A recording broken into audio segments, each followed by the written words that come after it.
Assalamualaikum warahmatullahi wabarakatuh.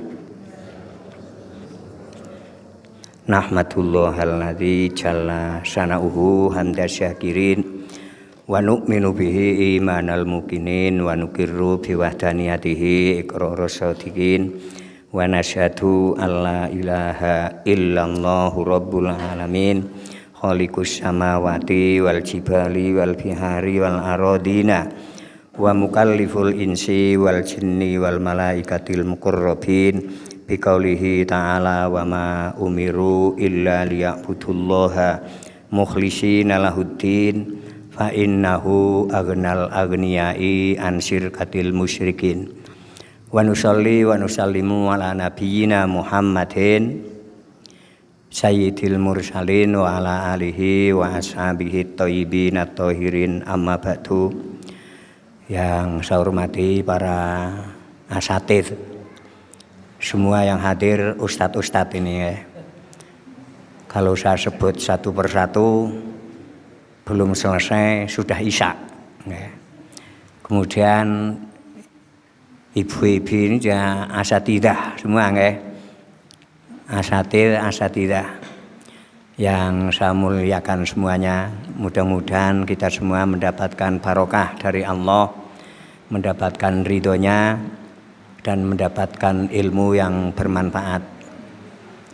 Alhamdulillahirabbil alamin wassalatu wassalamu ala asyrofil anbiya'i wal mursalin sayyidina wa maulana Muhammad wa ala alihi wa sahbihi ajmain amma ba'du. Kita mengambil tema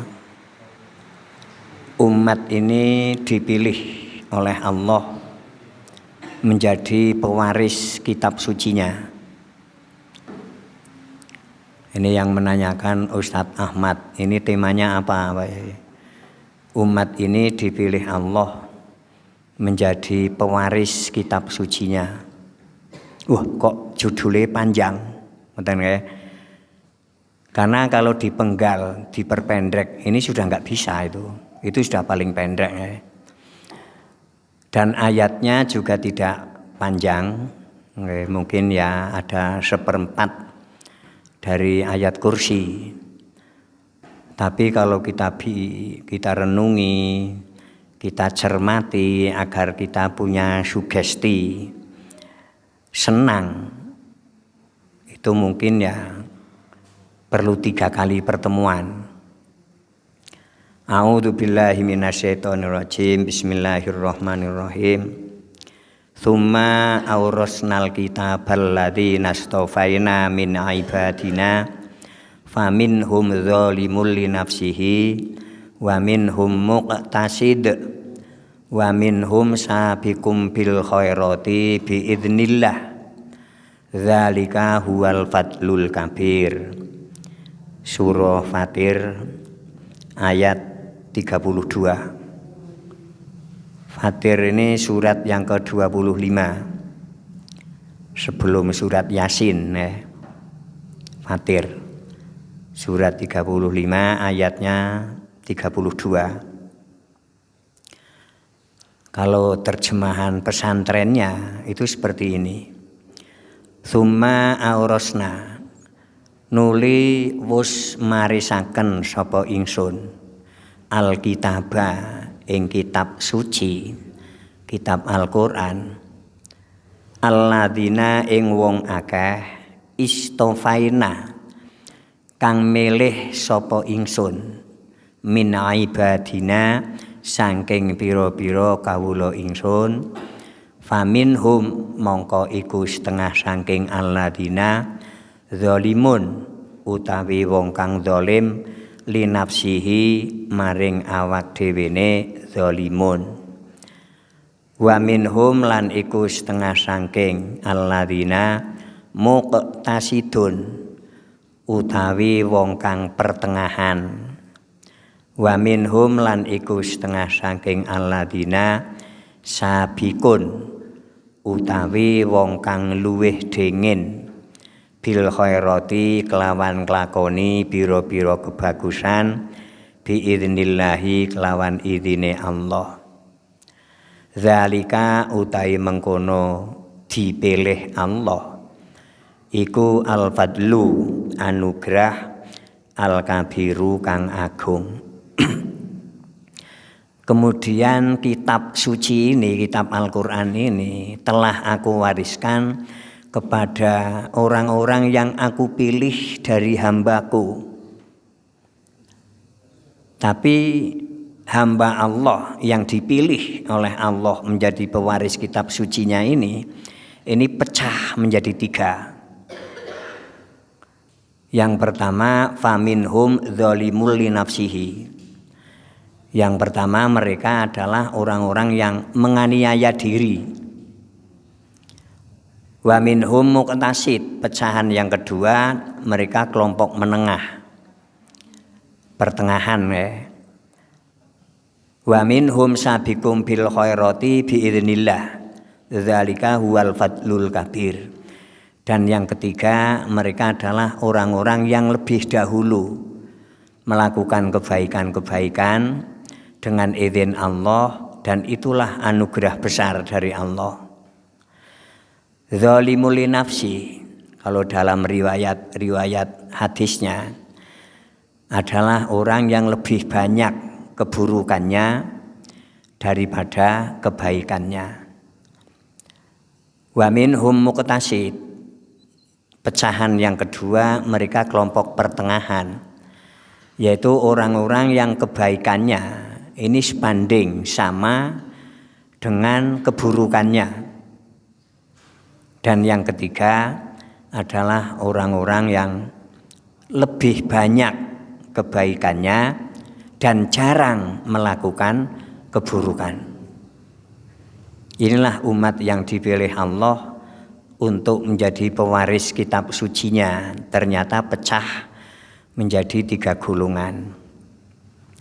Kita renungi, kita tadabburi. Kita sebagai hamba Allah yang dipilih Allah saja, ini sudah merupakan kemuliaan yang paling mulia. Ya. Jenengan dipilih rakyat, jadi wakil rakyat, mawon wis pol senenge. Napa malih dipilih Allah.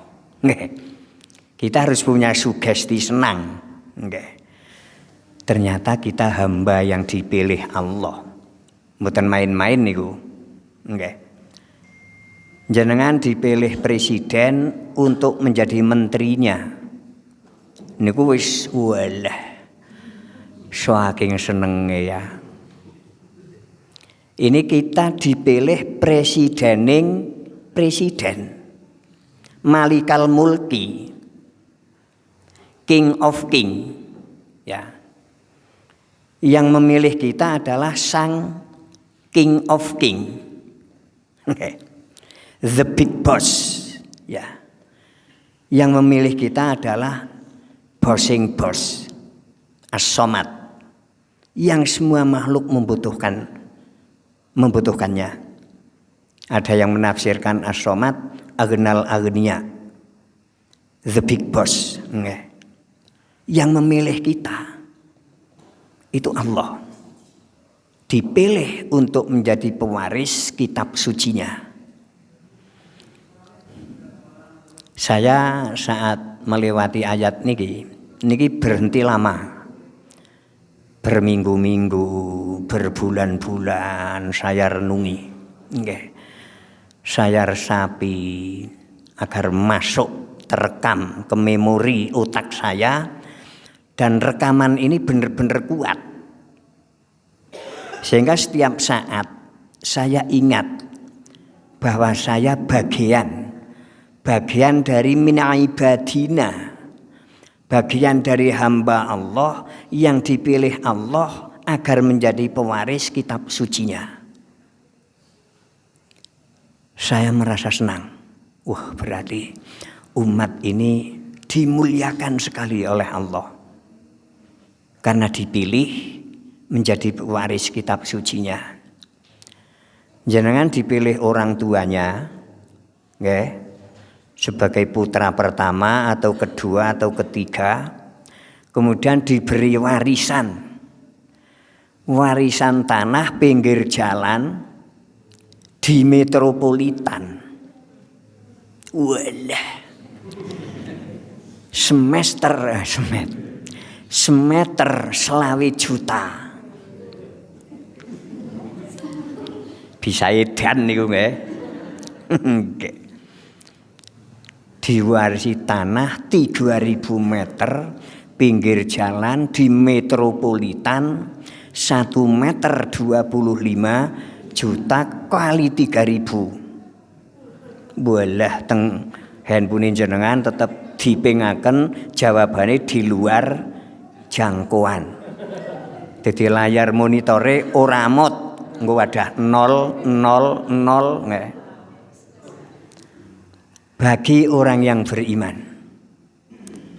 lebih senang dipilih Allah menjadi pewaris kitab sucinya. Nggih niki. Sebab nek jenengan dadi pewaris tanah di pinggir jalan 3000 meter niku begitu didol niku dilit mawon entek ada yang sakit nganti dokter Indonesia ora tayeng ngobati, harus ke Singapura, ke luar negeri, karena kankernya kanker otak. Sirai kudu digereji, nggih, njur disomplak, njur dijukut uteke. Berapa miliar itu, nggih. Dan kita sering menjumpai orang-orang seperti itu. Tapi kalau dipilih Allah menjadi pewaris kitab sucinya, wah, dunia akhirat mulia. Allahumma amin. Nggih. Tapi sayang pecah menjadi 3 golongan. Ya. Faminhum zalimul li nafsihi. Yang pertama, golongan yang dipilih Allah menjadi pewaris kitab sucinya. Yang pertama, golongan menganiaya diri. Mengapa mereka menganiaya diri? Niku banyak sekali niku sebab-sebabnya nggih. Ini dari ayat demi ayat sudah saya pilih. Mengapa mereka memilih menganiaya diri? Karena mereka salah mengambil teladan. Ini saya temukan di surah Al-Furqan. Nggih, jangan bisa ke sana. Al-Furqan ini ayat surat yang ke-25 dan ayatnya 27, 28 dan 29. Bunyinya begini. Wa yauma ya'addu dzalimu ala yadayhi yaqulu ya laitani takhadtu ma'ar rasuli sabila. Al-Furqan 27. Ya wailata laitani lam attakhidh fulanan khalila. 28. Laqad adollani aniz zikri ba'da irja'ani wa kana syaitanu lil insani khadula. 29. Yauma ya'addu dzalimu ngalayadaihi. Di hari ketika orang dolim ini menggigit 2 jari. Terjemahan Indonesianya itu 2 jari. 2 jari digigit. Niki menandakan sebuah kerugian yang sangat besar. Pertanda sebuah keangkresan. Angkres niku bahasa nasionalnya napa? Ngenes. Ngenes bendeis. Oke. Dadi wis arep oleh buaten gede, tiba-tiba ora sida. Kan ngoloh driji. Niki lambang kerugian besar. Itu makna yang pertama. Yang kedua, bukan jari tapi betul-betul tangan. Nggih, tangan ini lambang keterampilan seseorang. Itu ada di tangan. Ada yang menerjemahkan lambang kekuasaan. Itu ada di tangan. Oke. Sampai sekarang belum ditemukan mesin yang terampilnya menyamai tangan. Belum ditemukan. Dilihat dari kesederhanaannya, nggih. Dilihat dari sederhana sekali, tapi terampilnya ini enggak ada mesin yang bisa menyamai. Ya. Dari mengambil benda kecil, benda lebih besar, niki tidak nyetel. Nggih. Njuk nanti mengambil upo, nggih. Ini tidak nyetel. Kemudian dimplok, ini tidak nyetel. Niki. Dilihat dari sederhananya dan terampilnya. Inilah mukjizat, nggih. Mukjizat yang ada pada diri manusia. Tapi bagi orang yang salah mengambil teladan, tangan yang hebat ini, tangan yang terampil ini akan dimakan sendiri. Nggih. Nanti dagingnya entek sehingga tinggal tulangnya. Otomatis terampil itu menjadi hilang. Kekuatan itu menjadi hilang. Mukjizat itu menjadi hilang. Karena salah mengambil teladan itu. Nggih. Kita perlu menafsirkan dzalimu li nafsihi, kita mengambil ayat-ayat zalim itu. Yauma ya'addu dzalimu. Di hari orang zalim memakan tangannya sendiri. Kenapa? Salah mengambil teladan. Dia mengatakan ya laitanit takhadtu ma'ar rasuli sabila. Ya laitanit takhadtu. Wahai sekiranya saya mengambil jalan bersama Rasul. Ya laitanit takhadtu ma'ar rasuli sabila. Wahai sekiranya aku mengambil jalan bersama Rasul. Tidak akan angkres seperti itu. Oke. Tidak akan ngenes bendais seperti itu. Karena apa? Ya wailata laitani lam attahil fulanan kholila. Ya wailata. Wahai celakalah, ya. Ya wailata, wahai celakalah. Sekiranya aku tidak mengambil teman dekat holilan terhadap Polan. Polan ini nek wong Jawa menerjemahkan anu. Nggih, anu niku mesti wonten sing guyu. Karena yang dikira anunya itu, nggih. Anu, nggih, anu niku nggih Polan niku. Polan itu ya selain yang dituju itu namanya Polan. Ini waktu ayat ini turun. Ini yang dzalimu li nafsihi, yang tidak mengambil jalan bersama Rasul. Ini namanya Uqbah bin Abi Mu'id. Ya, waktu ayat ini turun. Kemudian yang dimaksud fulanan kholila niku Ubayyah bin Khalaf Al-Juhmi. Ubayyah bin Khalaf Al-Juhmi. Ini riwayatnya di tafsir-tafsir. Ini banyak yang khurafat. Nggih, banyak yang hurufat. Tapi juga banyak ulama yang percaya dengan hurufat itu. Saya lahir di sana. Antara lain Uqbah bin Abi Mu'id itu menjamu pas resepsi acara apa nggih? Itu mengundang Rasul.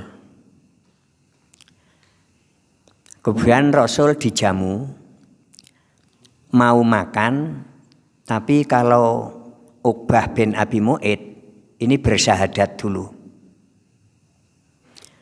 Nikilah Rasul. Jadi setiap event, setiap kasus, setiap peristiwa mesti disempatkan untuk dakwah tauhid itu.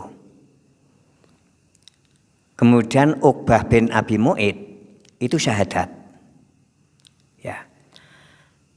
Kemudian Ubayyah bin Khalaf ini mengetahui bahwa Uqbah bin Abi Mu'id bersyahadat, artinya masuk Islam.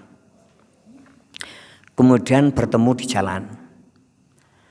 Kemudian Ubayyah bin Khalaf niki menegur.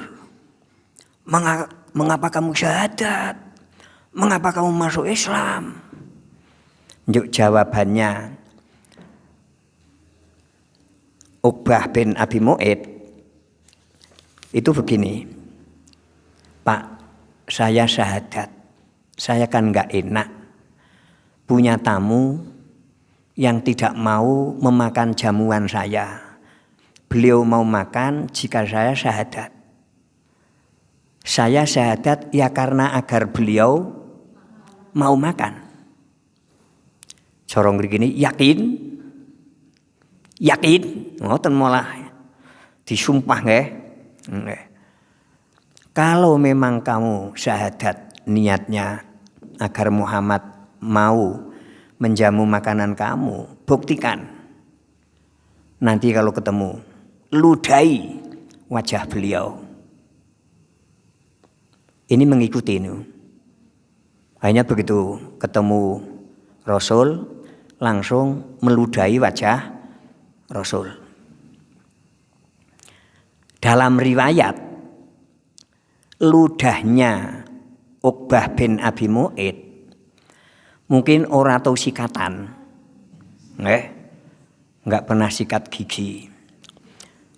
Njur sing di dahar mungkin ya Bang Sari si jenggli. Niku nek sing jaman biyen niku mesti ngerti niku nggih, nek saniki ya ora ngerti nggih, si jenggli niku napa. Lah, ludah itu kena angin. Terus tidak mengenai wajah Rasul, tapi kembali ke pipinya sendiri. Dan akhirnya pipi itu membusuk. Diriwayat seperti itu. Kemudian Uqbah bin Abi Mu'id ngeloloh driji. Nikilah Angkres bin Dois. Niki nggih. Niki asbab nuzul surah Al-Furqan ayat 27 ini seperti itu. Nikilah salah mengambil teladan. Kemudian yang ayat 28-nya, yang 29, lakot adollani anidzikri. Jadi teman itu benar-benar menyesatkan dari Al-Quran. Anidzikri. Padahal Al-Quran sudah datang di depan dia. Ba'da irja'ani. Wa kana syaitonu lil insani khadula. Nikilah gerakan setan. Terus menerus tidak pernah berhenti bagaimana agar orang itu tersesat. Sudah syahadat itu. Oke. Tapi tidak tulus. Niki. Niatnya agar Rasul dahar jamuan. Kan hanya di bibir. Sehingga dibelokkan oleh setan ya sangat mudah. Akhirnya disuruh oleh seniornya agar meludahi Rasul, diiyakan. Dan akhirnya ludah itu menimpa pipinya sendiri dan membusuk. Nah, ora tau sikatan. Nggih, kan kerumane akeh. Nggih. Yur melentrung pertama mungkin ya kaya wudun dan seterusnya. Nek cara orang sekarang jadi goak. Nikilah zalimul nafsi ya. Kelompok yang pertama kali. Kemudian mengapa mereka memilih zalimul nafsihi? Mereka mengabaikan Al-Qur'an dan menganggap remeh. Yang pertama kita ambil dari surah Al-Furqan 30. Terusnya yang tadi. Wa qala ar-rasulu ya rabbi inna qaumit takhadhu hadzal qur'ana mahjura. Kaum Rasul di sekitarnya ini mengabaikan Al-Qur'an. Sehingga karena mereka terus-menerus mengabaikan, sehingga Rasul laporannya ke Allah seperti itu. Wa qala ar-rasulu, Rasul melaporkan kepada Allah, ya Rabbi inna qaumit takhadhu hadzal qur'ana mahjura. Wahai Robku, Tuhanku, sesungguhnya kaumku mengambil Al-Qur'an ini sebagai sesuatu yang dijauhkan, sesuatu yang diabaikan. Ini Al-Furqan 30. Mereka orang-orang zalim ini, zalimul nafsihi. Kemudian yang kedua di surah Waqiah ini. Afa bihadzal hadisi antum mudhinun. Apakah kepada firman ini engkau meremehkan firman itu? Afa bihadzal hadisi antum mudhinun. Apakah kepada firman ini kamu meremehkan? Niki zalimul nafsi yang kedua. Kemudian yang ketiga, orang-orang yang hidupnya ini kropos, tidak berbobot, karena menzalimi Al-Qur'an, menzalimi ayat-ayat Allah. Wa man khaffat mawazinuhu faulaikal ladzina khasiru anfusahum bima kanu biayatina yadzlimun. Al-A'raf ayat 9, ayat yang ke-9. Waman, dan siapapun yang timbangannya ringan, berarti kan kropos, tidak punya bobot.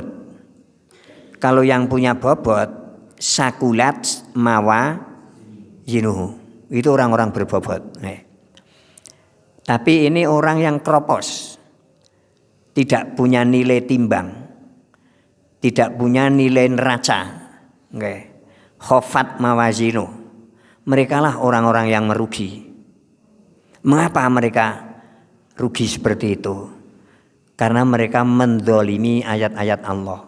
Bima kanu bi ayatina yadzlimun. Inilah zalimul nafsihi yang ketiga. Yang keempat, mereka terikat atau lengket dengan adat.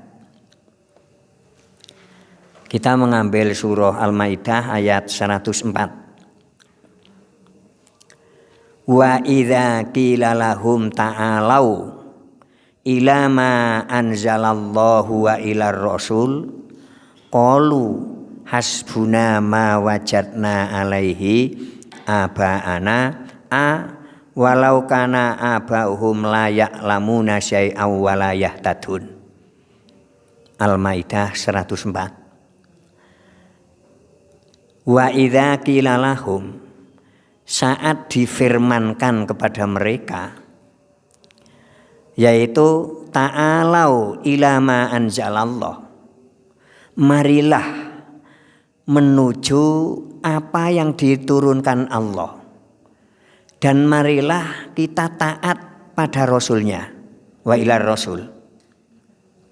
Ta'alau ini diterjemahkan marilah, ya, mengajak, kalimat mengajak. Kalau aslinya makna ta'alau itu ta'ala, luhur, ya, luhur itu tinggi. Marilah kamu semua menuju ke derajat yang lebih tinggi, yaitu mengikuti apa yang diturunkan Allah. Berarti Al-Quran. Mereka menjawab, hasbuna ma wajadna alaihi abaana. Lah mboten, kula pun mapan manut apa yang ditemukan nenek moyang saya. Saya hidup di tengah-tengah Islam seperti itu. Okay. Bahkan banyak teman-teman kiai itu saya gigih mengajak beliau agar ke Al-Quran sampai menjelang akhir hayat. Okay. 5 hari sebelum beliau meninggal, saya masih menemui. Saya ajak ke Al-Quran, okay. Beliau mengatakan begini, arep muni beliau, arep muni dia. Jadi ini dia. Okay. Beliau mengatakan begini, ya wis kono kiyaine sampan bae sing ming Al-Quran, nyong wis tetep ya tak yang ini bae. Niki. Jadi seandainya dialih bahasa yang lebih kejam, kemungkinan besar akan mengatakan begini. Saat saya mengatakan kiai ini, yolah ming Al-Quran, beliau menjawab begini, ya wis kono datro-atro dewek Qur'ani. Datro-atro ngerti? Ya silahkan kamu makan sendiri, biarlah saya seperti ini. Niki, okay. Begitu saya pulang 5 hari, saya mendapatkan berita takziah itu. Jadi memang saya lahir di tengah-tengah Islam, tapi sama sekali tidak mengetahui kitab sucinya. Saya merasakan itu. Sejak umur 11 tahun, saya sudah dibelokkan agar yang dibaca itu bukan Al-Quran, tapi Al-Barjanji.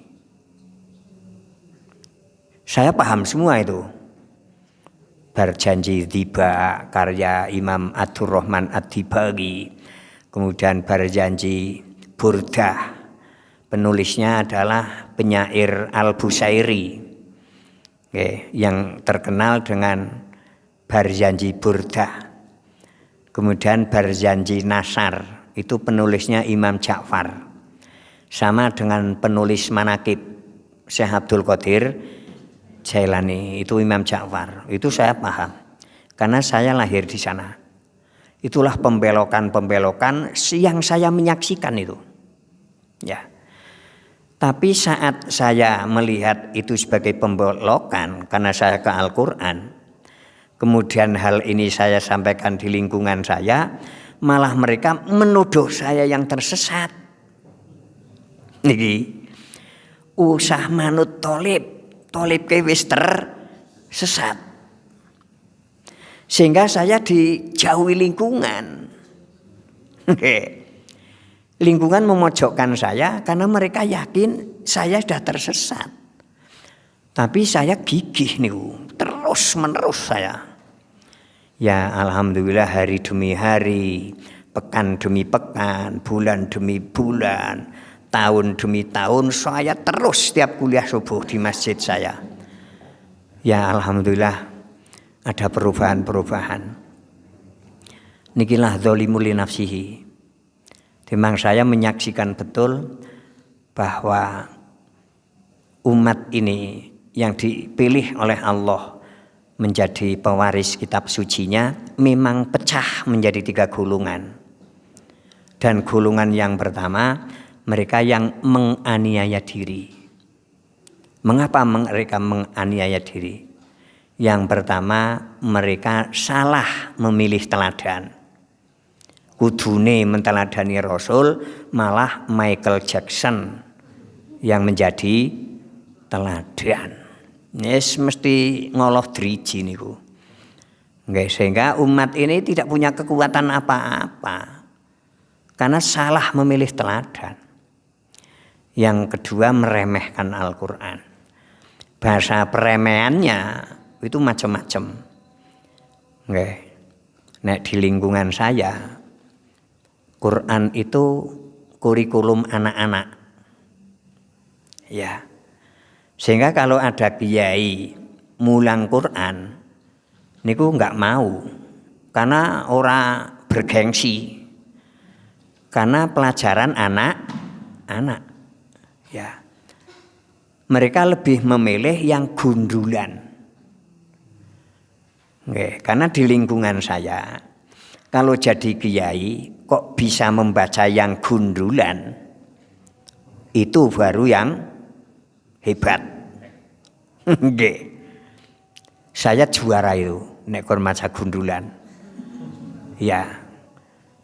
Saya waktu belum ke Al-Qur'an itu setahun itu katam 11 kitab gundulan itu.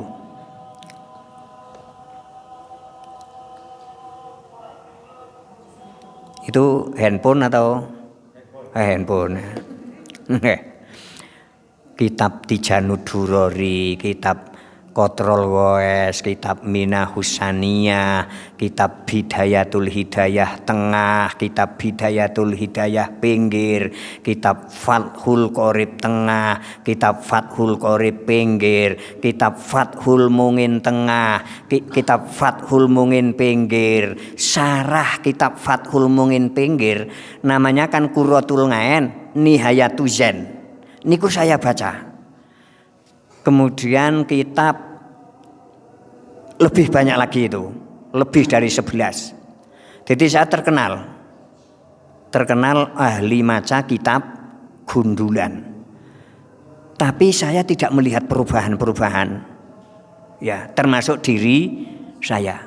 Dul Muthalib yang munafik tetap munafik. Niki. Dul Muthalib yang gampang marah tetap gampang marah. Loh, lah niki. Akhirnya yuk saya ke Al-Qur'an. Dan ternyata kitab apapun kalau tidak ke Al-Qur'an tetap akan menyimpang. Itu yang saya rasakan. Lah sejak itu saya gigih ke Al-Qur'an. Waktunya habis. Sebetulnya dzalimu li nafsi itu masih banyak ayat yang kita pelajari. Tapi itulah kenyataannya mengapa umat Islam ini lemah. Karena mereka di posisi ini dzalimu li nafsihi. Sehingga walaupun kita hampir 90% di NKRI ini ya tidak mampu mengelola kampungnya sendiri. Ya. Karena khofat mawazinuh. Islamnya Islam kropos. Islam dzalimul li nafsihi, sehingga keterampilannya hilang. Ya. Karena salah mengambil teladan itu. Lah oleh karena itu monggo kita teladani Rasulullah. Nanti Allah akan mengabadikan keterampilan kita, kekuasaan tangan kita. Inilah yang ditakuti iblis. Ya. Dan iblis kerjasama dengan musuh-musuh Islam. Dan musuh Islam kerjasama dengan intelektual muslim. Seperti Imam Ja'far itu. Untuk menulis karya-karya agar umat ini membelok dari Al-Quran menuju yang bukan Al-Quran. Itu saya paham. Ya. Karena saya lahir di sana. Saya merasa senang nek do ngaji kalih jenengan. Karena saya mati jenengan dine Quran model apa tetap ingin ngundang. Nggih. Wah, berarti memang haus. Tapi di kampung-kampung yang saya ngaji di sana kitab-kitab, kemudian saya ganti Al-Quran. 1 tahun, 2 tahun, saya dihentikan. Ya, begitu ayat akidah, ayat keimanan, ayat kemusyrikan, ayat tauhid sudah mulai saya sampaikan. Abu Jahal di kampung itu mulai marah itu. Niku yakin niku. Mulai jegrik. Lereni Fetolib, lereni. Niki. Banyak tempat saya yang saya dihentikan. Inilah kenapa mereka sudah mapan dengan adat itu. Wis biasa manakiban. Wis bisa berjanjian itu. Sehingga mereka menolak Al-Quran. Sehingga tidak mampu menteladani Rasul. Karena Rasul sudah menjadi setengah dewa. Nek menurut Iwan Fals malah ora setengah dewa, ning full dewa. Sehingga kita nggak mungkin menteladani. Karena sudah menjadi setengah Tuhan. Jadi Imam Ja'far memuja-muja Rasul itu dilebih-lebihkan. Sehingga kita nggak mungkin bisa menteladani. Berhasil. Seolah umat itu sedang membaca berjanjian. Itu sedang bersolawat. Sedang berharap syafaat Rasul. Mereka tidak sadar kalau sedang dibelokkan dari Al-Quran. Alhamdulillah saya sadar itu. Wah, nikilah yang harus saya sampaikan. Umat ini dipilih oleh Allah menjadi pewaris kitab sucinya. Kan sangat mulia. Monggo. Pecahan yang kedua, wa minhum muqtasid. Waktunya habis. Dan kalau Allah memberikan ridhonya, rahmatnya, kita semuanya diberi umur panjang, nanti di pertemuan yang kedua, wa minhum muqtasid. Umat ini pecah menjadi 3. Yang kedua adalah umat pertengahan. Dan yang ketiga nanti pertemuan berikutnya. Tidak ada tanya jawab. Karena sudah selesai adzan. Kita tutup bersama dengan kafaratul majlis. A'udzubillahi minasyaitonirrajim. Bismillahirrahmanirrahim.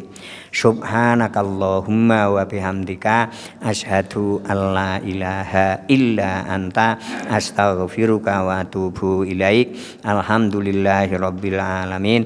Wassalamualaikum warahmatullahi wabarakatuh.